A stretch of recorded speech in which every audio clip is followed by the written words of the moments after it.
Hi, I'm Ashley Cooley, a birth, baby, and sleep specialist and mom of 3. There's so much information out there, right? This show is dedicated to helping you clear out the noise so you can figure out what will work best for your baby and your family. If you're looking to learn more about your baby, gain more confidence in your parenting, and get as much sleep as you can through it all, you've come to the right place. Bringing up baby is about to get a little easier.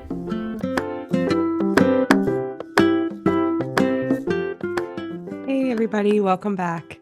I'm popping on to give you a quick little episode here, not because I don't want to stay and hang out, but because I know your time is precious, as is mine.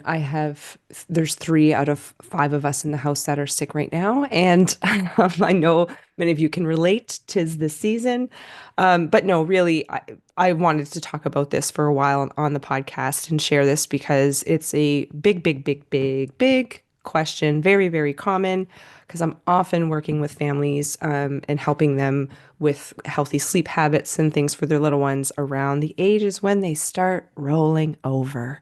And then the game changes when they're in the crib, doesn't it?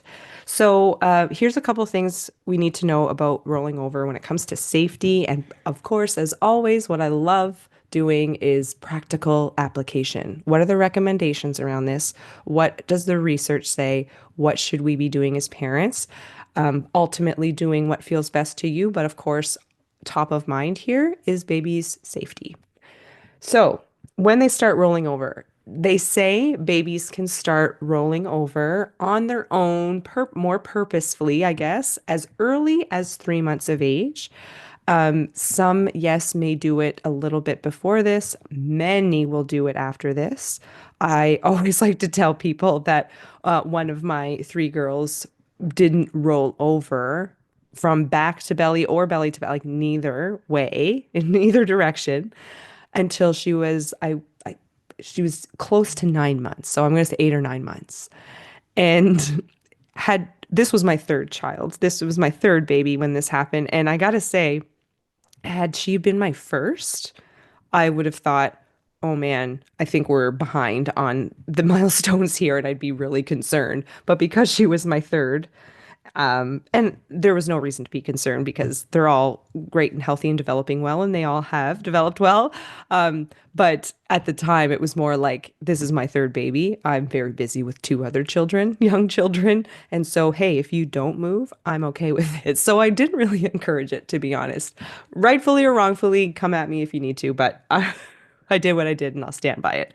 Anyway, all that being said, not to get too personal, when babies start rolling over in the crib, because we've always been saying safety wise, placing babies on their back to sleep is really important. And it is for their entire first year of life. It is recommended that parents place their babies down to sleep on their backs when they have fallen asleep and you're also going to be sleeping. Like, that's something I definitely talk about in prenatal classes. So if you're expecting a little one and planning on these sorts of things or just thinking ahead, please know that you are not expected to put your baby down every time they are sleeping. That is not what this recommendation or this is about. It's more for when you need to put them down or when you want to put them down and to keep sleeping, or when you're also going to be sleeping, is when this needs to happen, right? It's not safe for us to be asleep while holding a baby for hopefully obvious reasons.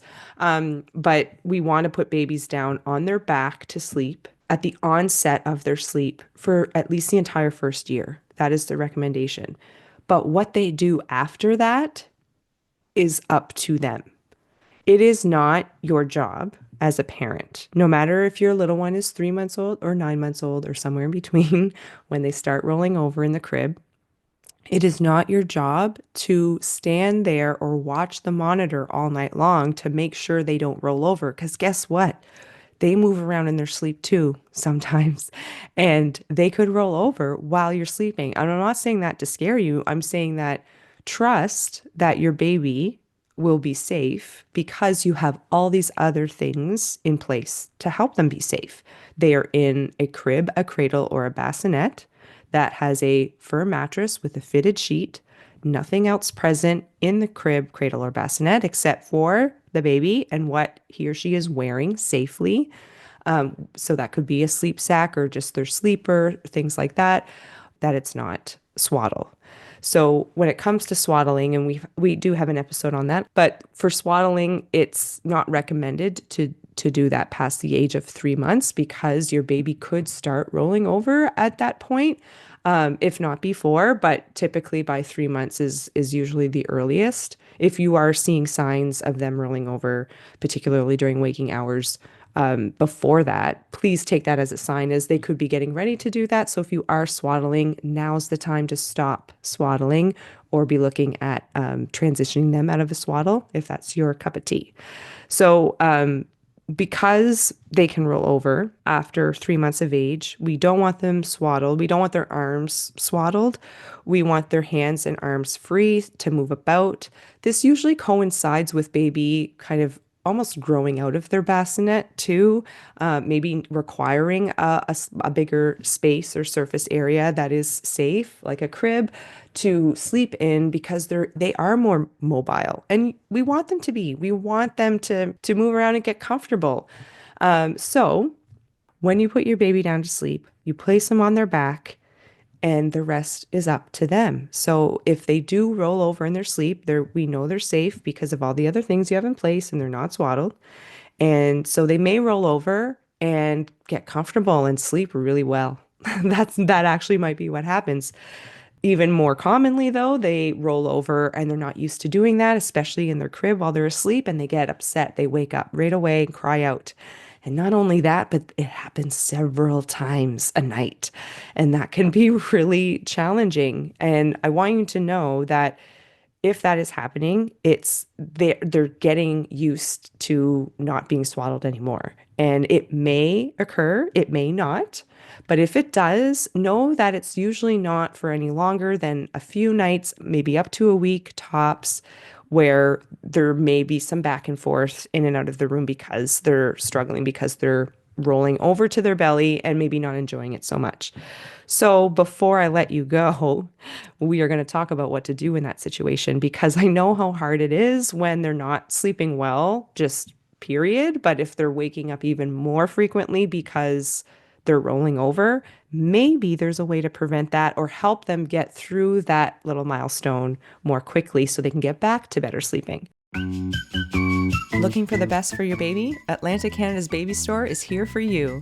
Nurtured, which is right here in Halifax, Nova Scotia, has the best products for baby. The staff are so incredibly helpful, and they have the most top-rated car seats and strollers you won't find anywhere else. So whether you need expert advice or the perfect baby gear, Nurtured's got you covered. Nurtured, supporting your parenting journey every step of the way. If you happen to notice your little one more often rolls to one side more so than the other, so if they're often rolling over to the right, let's say, when you do place them in their crib or cradle or bassinet to sleep, place them along the right side, because there shouldn't be any bumper pads or anything creating that to be an unsafe space. And so you place them along that side and it can prevent them from even being able to roll over to that side while they're in the crib. We don't want to discourage rolling. In fact, we want to encourage those developmental milestones during waking hours. Okay. But at nighttime, it's okay if you want to try to prevent it a little bit. So their arms are free, it's a safe space, and we place them down next to the side of the crib and perhaps even in the upper corner of the side of the crib or the side that they tend to roll to. Not that you have to place their head right flush against the crib, but having it somewhat nearby and near the other side. Sometimes babies enjoy that because it's nice and cozy in the corner.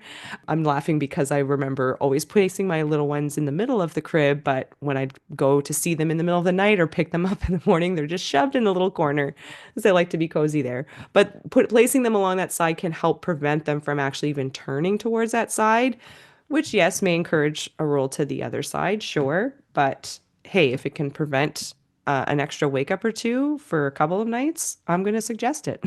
Okay. As an option, as an option.